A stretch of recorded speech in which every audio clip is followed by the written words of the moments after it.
When Marcus Bennett, a skilled chef with a legacy of family recipes, joins a failing restaurant, he's met with skepticism and thinly veiled prejudice from its stubborn owner and staff.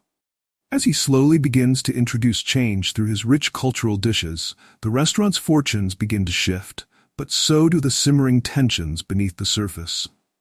Will Marcus's culinary vision be enough to save the restaurant, or will the forces of resistance and old biases destroy it before it can rise again?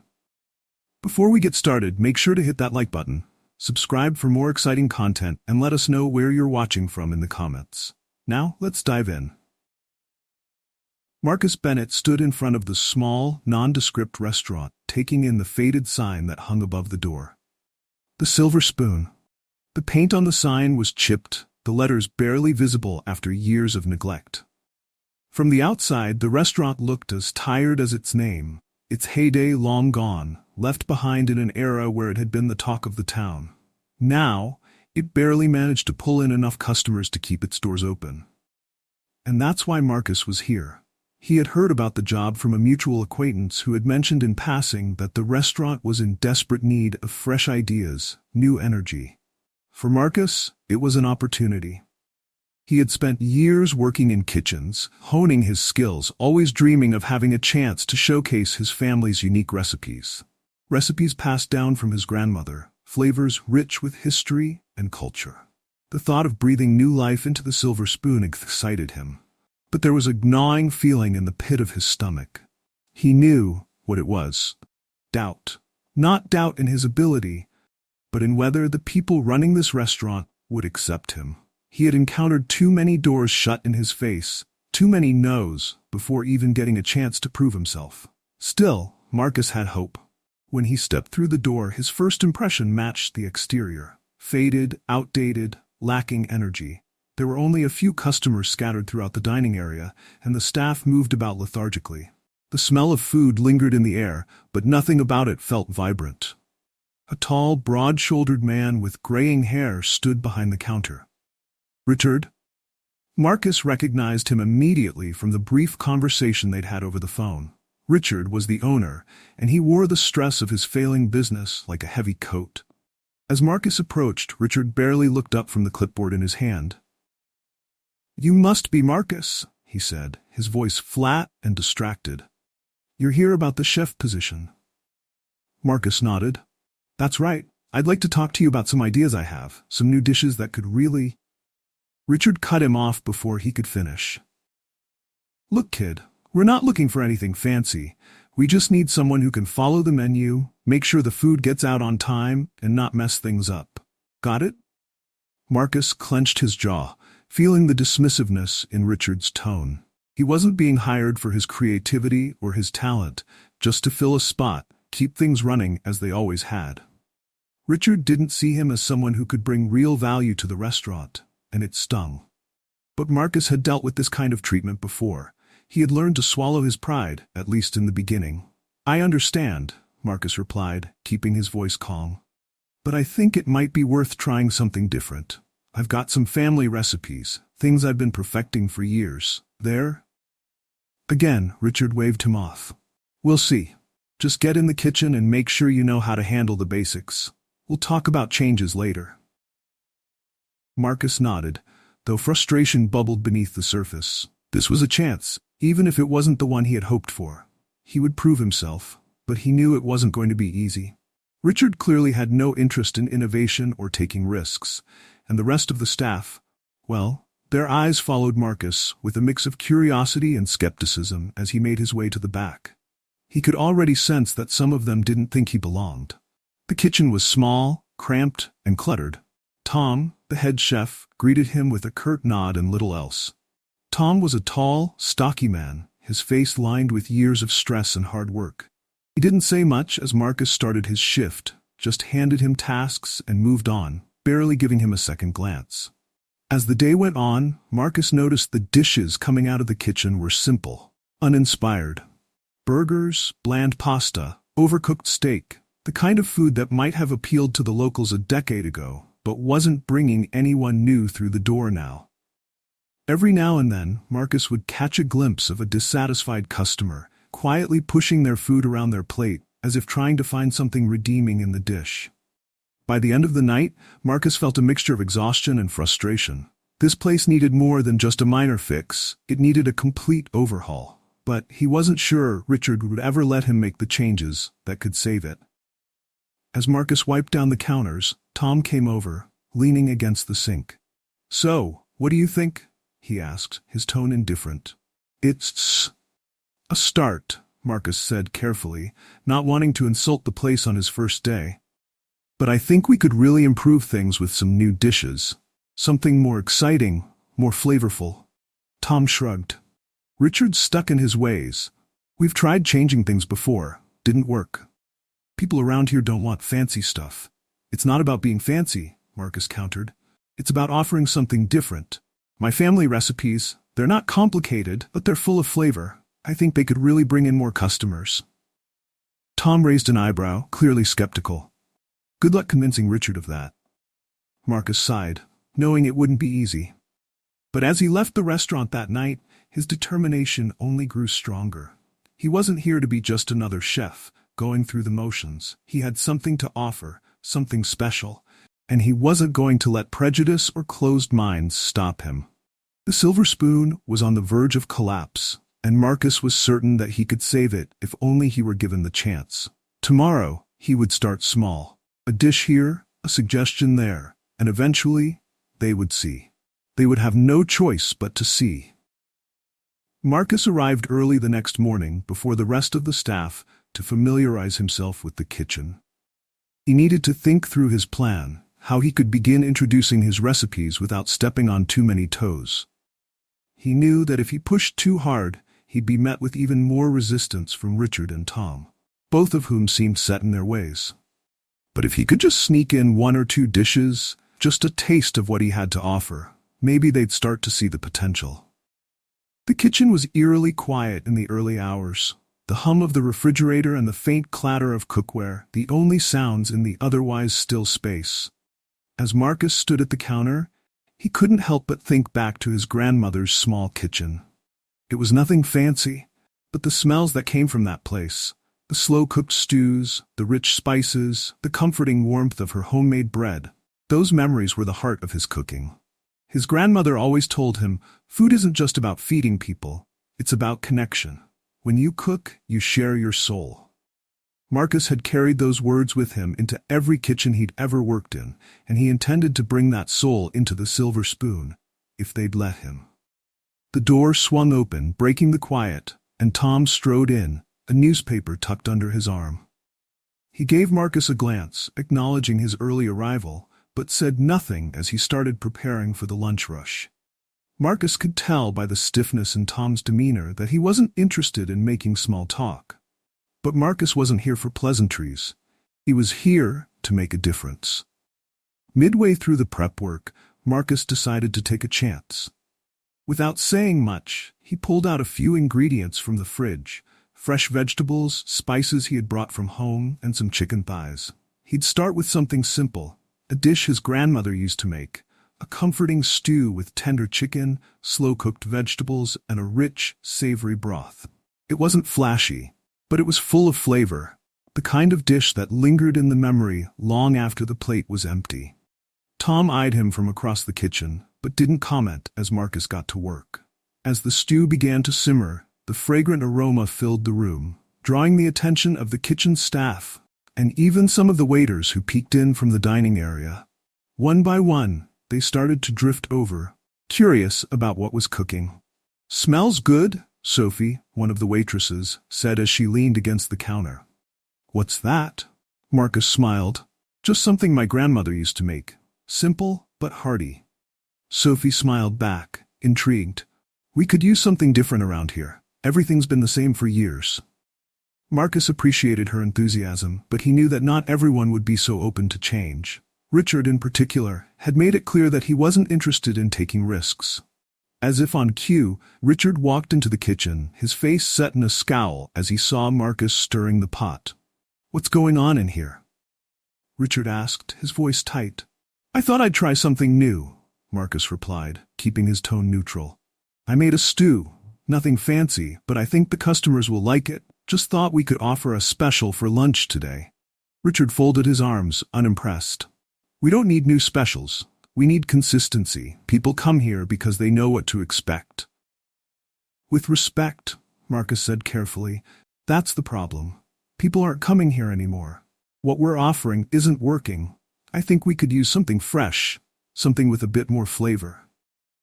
Richard's scowl deepened, but before he could respond, Sophie spoke up. I think it's worth a try. The customers have been complaining about the same old menu for months. Maybe a special could bring in some new business. Richard hesitated, clearly caught between his desire to maintain control and the undeniable truth that his restaurant was struggling. After a long pause, he sighed. Fine, but don't get carried away, all right? We're not turning this place into something it's not. Marcus nodded, hiding his frustration. It wasn't the enthusiastic response he'd hoped for, but it was a small victory. He'd take it. As the lunch rush approached, Marcus watched nervously as the first few orders for the stew came in. Sophie brought the bowls out to the tables, and Marcus couldn't help but hold his breath, waiting for the customers' reactions. He knew the food was good. He'd spent years perfecting his family's recipes, but this was his first real test. Minutes passed, and slowly Marcus began to notice a shift in the dining room. Customers were leaning over their bowls, savoring the rich broth, nodding in approval as they spoke quietly to one another. A few even asked to speak to the chef, and when Marcus shyly stepped out of the kitchen to greet them, he was met with warm smiles and compliments.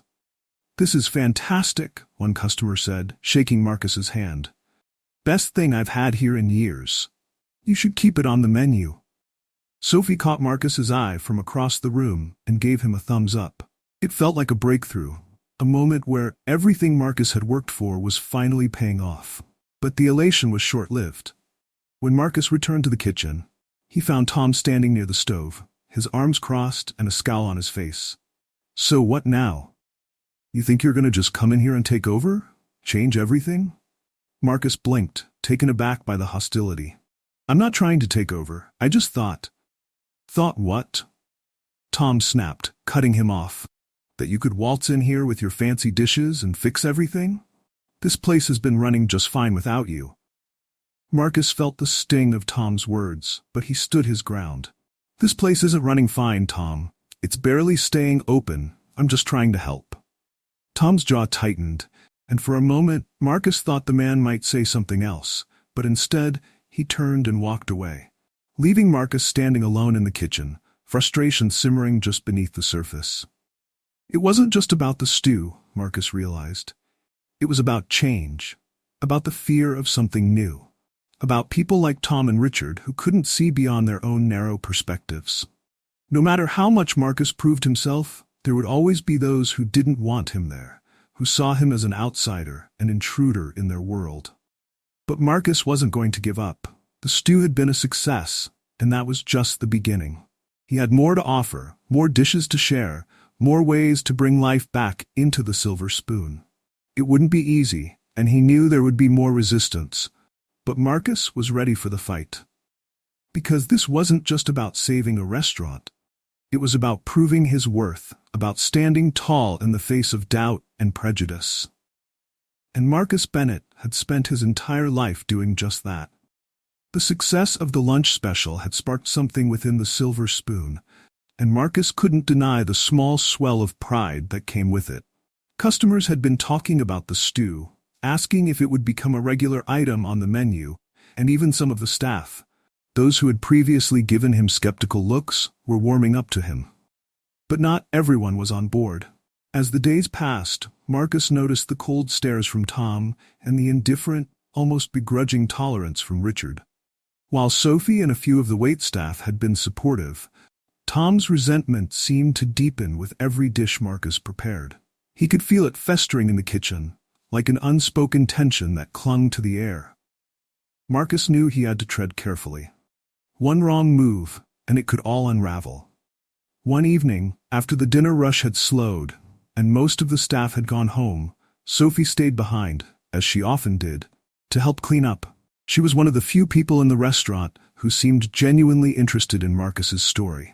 They had shared a few conversations during the slow hours, and over time, Sophie had become something of an ally. As they scrubbed down the countertops, Sophie glanced at Marcus, her brow furrowed slightly in thought. "So, tell me more about your grandmother's cooking. You've mentioned her a few times, but I'm curious, where did she learn to cook like that?" Marcus smiled, the memories flooding back as he rinsed a pot.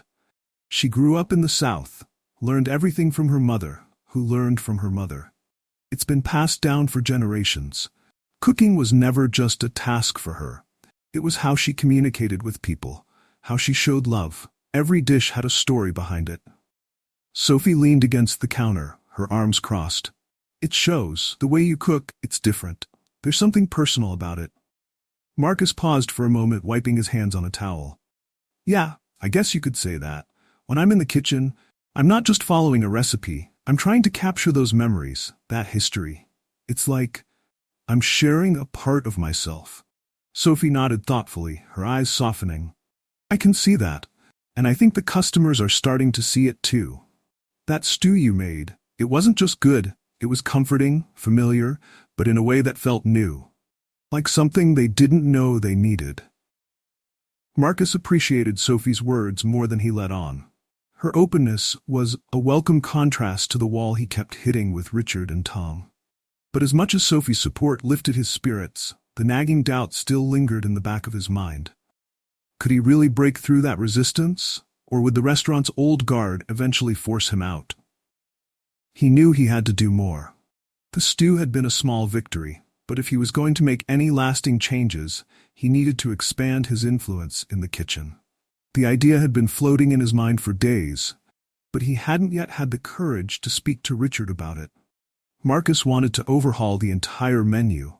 Not all at once, but gradually, dish by dish, adding more of his family's recipes and flavors that could truly transform the Silver Spoon. But convincing Richard was another matter. "I've been thinking," Marcus said, his voice quieter now as he mulled over the words. "I want to talk to Richard about changing the menu. We can't keep serving the same stuff forever. People are tired of it." Sophie gave him a cautious look. "I agree, but you know how Richard is. He's stubborn. It's not going to be easy to convince him." "I know," Marcus replied with a sigh, "but I can't just sit here and let this place sink. It needs something different, something that speaks to people. I can feel it when I cook, that connection you mentioned. That's what this place is missing." Sophie looked at him for a long moment, then nodded. "You're right, and if anyone can make it happen, it's you. But you need to be prepared for a fight."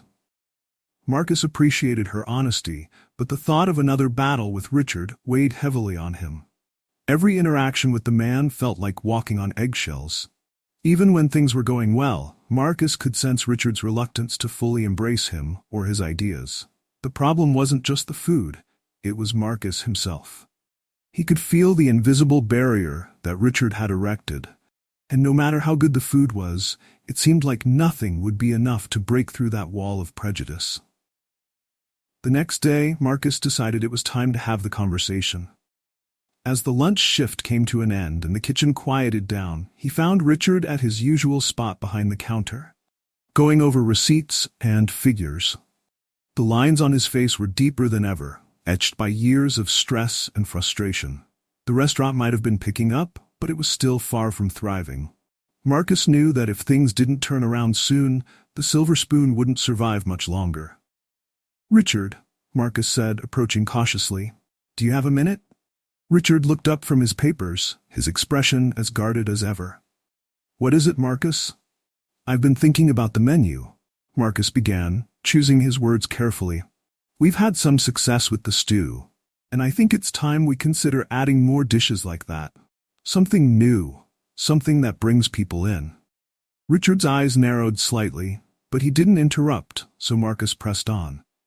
"I'm not saying we change everything overnight, but if we start adding a few specials here and there, dishes that are fresh, flavorful, and different from what we've been serving, I think it could really help the business. People want something exciting, something they can't get anywhere else." Richard was silent for a long moment, his expression unreadable. Then he shook his head. "You're getting ahead of yourself, Marcus. The stew was fine, but this place has been running for years on the menu we've got. I'm not about to overhaul everything just because of one dish. Marcus swallowed his frustration. He had expected resistance, but it still stung to hear Richard dismiss his ideas so easily. I'm not asking you to overhaul everything, he said, keeping his voice calm. But we have to face the reality that what we're doing isn't working. The restaurant is struggling, Richard. We need to evolve, or we're not going to survive. Richard sighed heavily, rubbing his temples as if the conversation was giving him a headache. Look, Marcus, I get that you want to make your mark, but this place isn't about fancy new dishes. It's about feeding the people who've been coming here for years. They don't want change. That's not true, Sophie chimed in, surprising both men. She had been standing nearby refilling salt shakers, but now she stepped forward. I've talked to the customers. They're bored with the menu, Richard. They want something new. Marcus is right. Richard glanced at Sophie, irritation flickering across his face, but her words seemed to give him pause. For the first time, he didn't immediately shut Marcus down. Instead, he looked back at Marcus, his expression hard to read. I'll think about it, Richard said finally, though his tone lacked enthusiasm. It wasn't the answer Marcus had been hoping for, but it was better than outright rejection. He nodded, grateful for the small victory, and turned back toward the kitchen. As he walked away, he could feel the weight of Richard's gaze on his back, and for a brief moment, Marcus wondered if he would ever truly be seen for what he was. A talented chef with something valuable to offer, rather than just another cook trying to change things.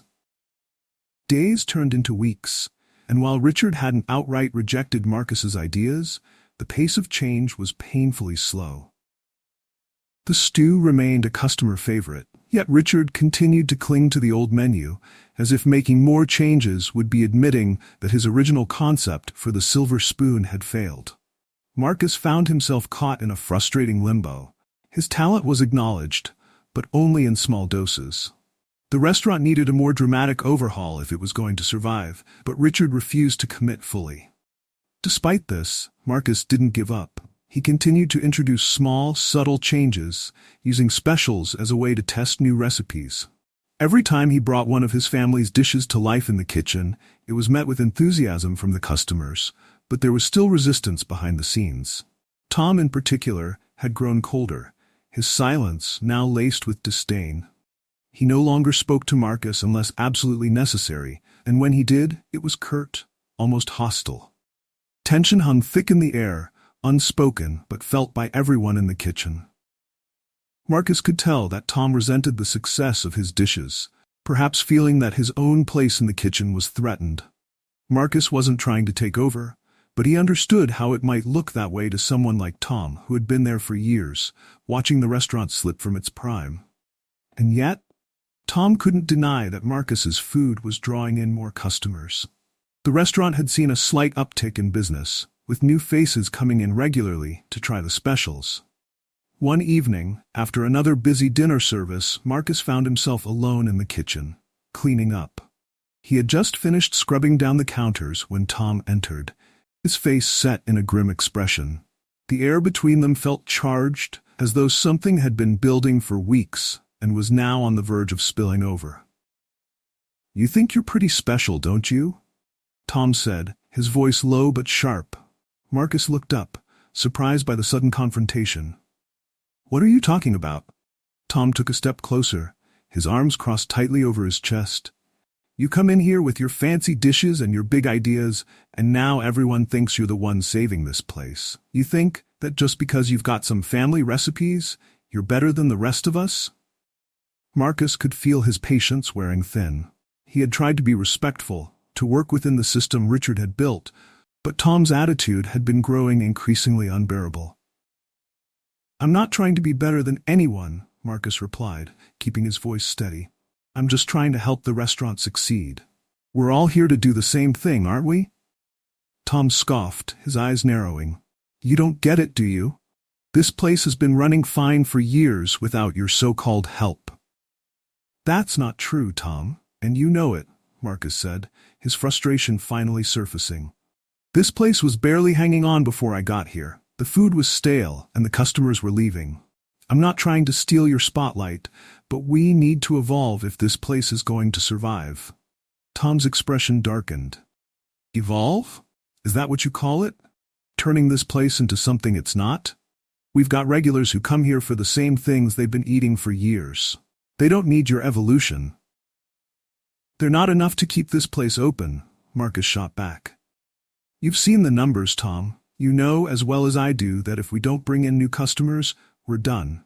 I'm just trying to keep us afloat. For a moment, Tom said nothing, his jaw tight. Then, with a bitter laugh, he turned away. You think you're the only one who cares about this place? I've been here for over 10 years. This kitchen has been my life. And now you come in here, acting like you've got all the answers. Marcus sighed, his anger dissipating slightly as he realized that this wasn't just about the food. Tom's resentment wasn't about Marcus's success. It was about the fear of being replaced, the fear of change. Marcus knew that feeling all too well, the insecurity of wondering if your place in the world was slipping away. I'm not here to take anything from you, Tom, Marcus said, his voice softer now. I know you've been here a long time, and I respect that. But things can't stay the same forever. We have to adapt, or we'll lose everything. I'm not trying to push you out, I just want to help. Tom stared at the floor for a long moment, the silence between them heavy. When he finally spoke, his voice was quieter, almost defeated. Maybe you're right. Maybe things do need to change, but that doesn't mean I have to like it.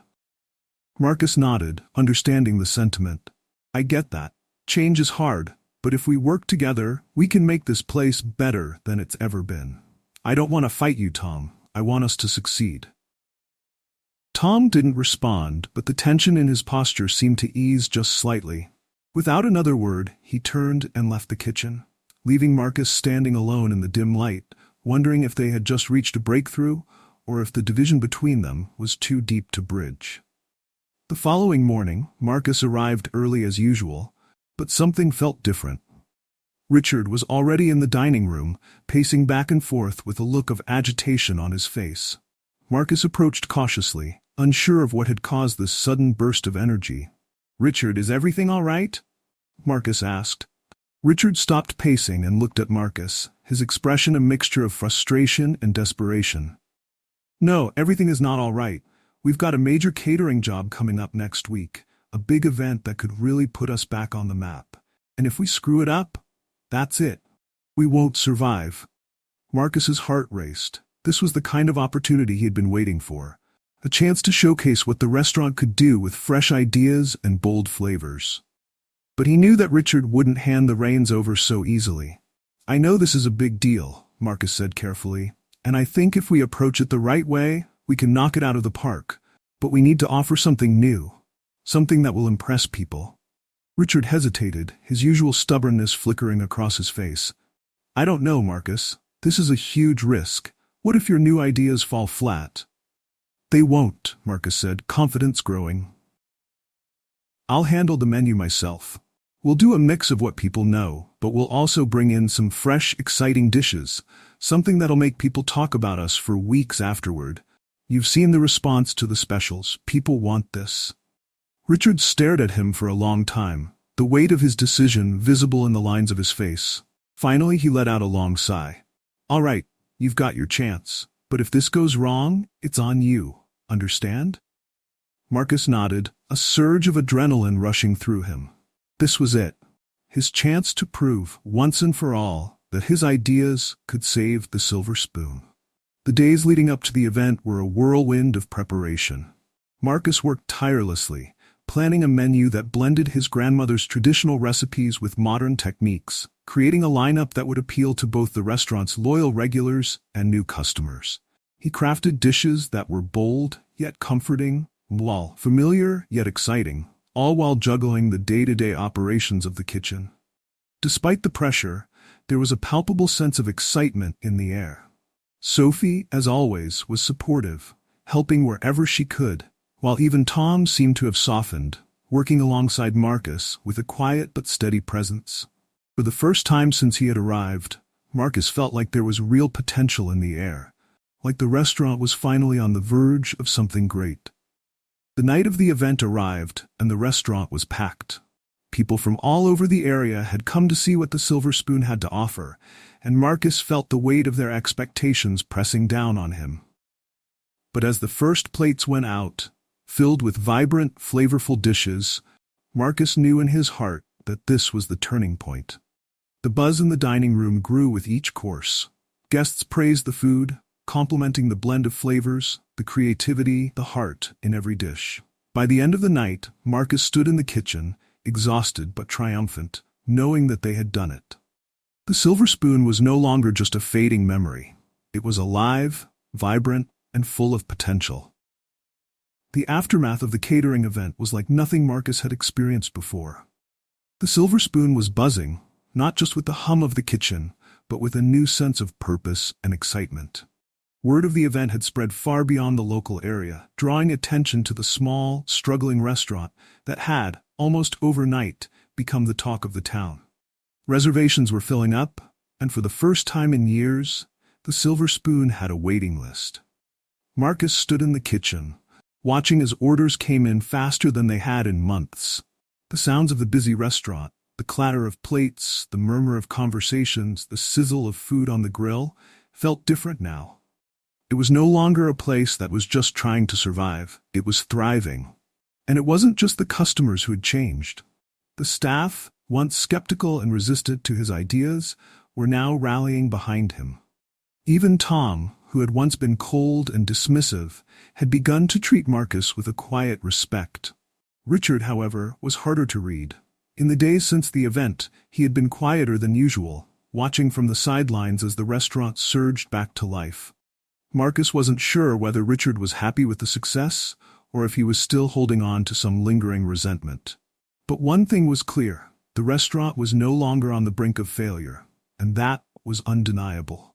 Late one evening, after the dinner rush had finally slowed and the kitchen had emptied out, Marcus found Richard sitting alone at one of the corner tables. His usual spot behind the counter was empty, and instead he sat with his hands clasped in front of him, staring at the worn wood of the table as if lost in thought. Marcus hesitated before approaching, unsure of what to expect from the conversation. Richard had never been one for emotional displays or heartfelt discussions, but there was something different in the way he sat, something weighed down by more than just the usual stresses of running a business. "Mind if I sit?" Marcus asked, standing beside the table. Richard looked up, his expression unreadable for a moment before he nodded. "Go ahead." Marcus pulled out a chair and sat down, the silence between them heavy with unspoken words. For a long moment neither of them said anything, and Marcus wondered if this was going to be another one of those conversations where Richard brushed everything off, too proud to admit that Marcus had been right. But then, Richard spoke, his voice quieter than usual, almost reflective. "You've done good work here," he said, his eyes fixed on the table in front of him. "I didn't think it would turn out this way." Marcus felt a flicker of surprise at the admission. He hadn't expected Richard to say anything remotely close to praise, and for a moment, he wasn't sure how to respond. "Thanks," Marcus said finally. "It's been a team effort, though. Everyone's worked hard to make it happen." Richard nodded, though he didn't lift his gaze from the table. "Still, it was your ideas that made the difference. Your food. I was wrong about that." The weight of the words hung between them, and Marcus could sense how difficult it had been for Richard to admit that. For months, Marcus had battled not just the logistical challenges of turning the restaurant around, but also the personal resistance from Richard, a man who had built his life around control and pride. Marcus had never sought to undermine him, but he knew that his presence had challenged everything Richard had stood for, especially when it came to how he saw Marcus as a person. "Look, Richard," Marcus began carefully, "I know it wasn't easy for you to let me make changes, and I get why. This place is your life's work, but I know that the Silver Spoon can be even better if we keep moving forward." Richard finally looked up, his eyes meeting Marcus's for the first time in the conversation. There was something in his expression that Marcus hadn't seen before, a kind of vulnerability that he hadn't expected from a man like Richard. For so long, Richard had been rigid, holding on to his old ways as if they were the only thing that kept the restaurant standing. But now, in the quiet of the nearly empty dining room, Marcus saw the cracks in that facade. "You remind me of myself when I was younger," Richard said after a pause.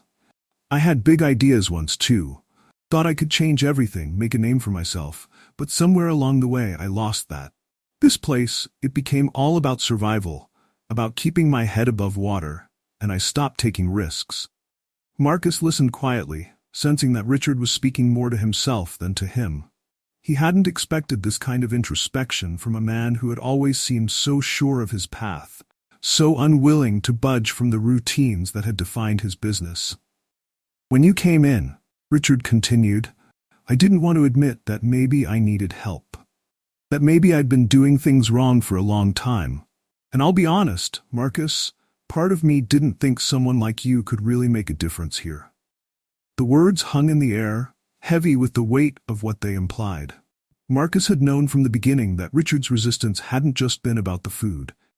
It had been about Marcus himself, his background, his race, the way Richard had seen him through a lens of preconceived notions and biases. And yet, hearing Richard admit it out loud was both startling and strangely validating. "I appreciate you saying that," Marcus said carefully. "It wasn't easy for me either. I've dealt with that kind of thing my whole life, and I knew when I walked in here that I'd have to prove myself, not just as a chef, but as a person." Richard nodded, his expression shifting slightly, as if he understood the weight of what Marcus was saying. "I was wrong," he said again, more firmly this time. "I misjudged you, and for that, I'm sorry." The apology was unexpected, and Marcus felt a flood of emotions, relief, gratitude, and maybe even a touch of sadness for the battles he had fought just to be seen for who he really was. He had earned Richard's respect, but it had come at a cost. Still, this moment felt like a turning point, not just for the restaurant, but for Marcus's place within it. "Thank you," Marcus said simply. "I'm glad we've come this far." Richard leaned back in his chair, letting out a long breath. "I want you to stay on, Marcus, not just as a chef.